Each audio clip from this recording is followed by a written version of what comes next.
మీకు ముందే చెప్పాను కదా, మన చేతుల మీదుగా ఓపెన్ చేసే ఏ షాప్ కైనా ఒక స్పెషల్ అట్రాక్షన్ ఉండాలని. ఈ రోజు వైజాగ్ లో ఒక చిన్న బిజినెస్ ని మనం సపోర్ట్ చేయడానికి వెళ్తున్నాం. ఈ బిజినెస్ ఓపెన్ చేసినందుకు వాళ్ళు కూడా నాకు కొంత అమౌంట్ ఇచ్చారు. ఆ అమౌంట్ ని కష్టాల్లో ఉన్న ఒక ఫ్యామిలీకి సపోర్ట్ గా ఇచ్చాం. మనం చాకో కోస్టర్ ఒక చిన్న స్టార్ట్అప్ ని ఓపెన్ చేయడానికి మన రణస్థలం నుంచి కొమ్మది వరకు వెళ్ళాం. ఒకవైపు చదువుకుంటూ కాలేజ్ అయ్యాక బిజినెస్ చేసి ఫ్యామిలీకి సపోర్ట్ గా ఉండాలనేది చాలా మంచి ఆలోచన. కొమ్మ సిగ్నల్ నుంచి డౌన్ కి వెళ్తే చాకో కోస్టర్ ఒక చిన్న ఫ్రాంచైజ్ ఉంటుంది.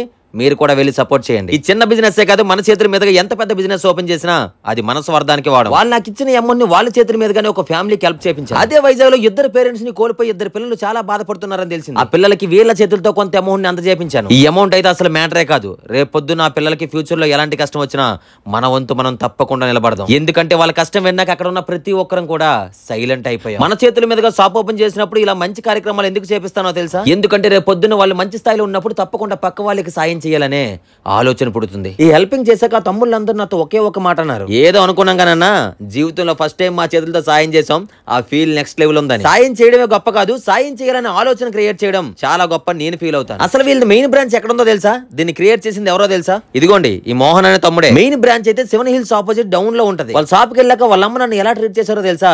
ఒక సొంత కొడుకులా నా కోసం ఒక సొంత తల్లిలో ఒక చొక్కా కూడా కొని తీసుకొచ్చింది. అది నువ్వు వేసుకుంటే బాగుంటావు నాన్నని కూడా చెప్పింది. ఏ జన్మలో చేసుకున్న పుణ్యమో ఈ సోషల్ మీడియా నాకు ఒక పెద్ద ఫ్యామిలీనే ఇచ్చింది. మిమ్మల్ని కలవలేకపోవచ్చేమో కానీ నాకు సపోర్ట్ చేసిన ప్రతి ఒక్కరూ నాకు ఒక ఫ్యామిలీ లెక్కే.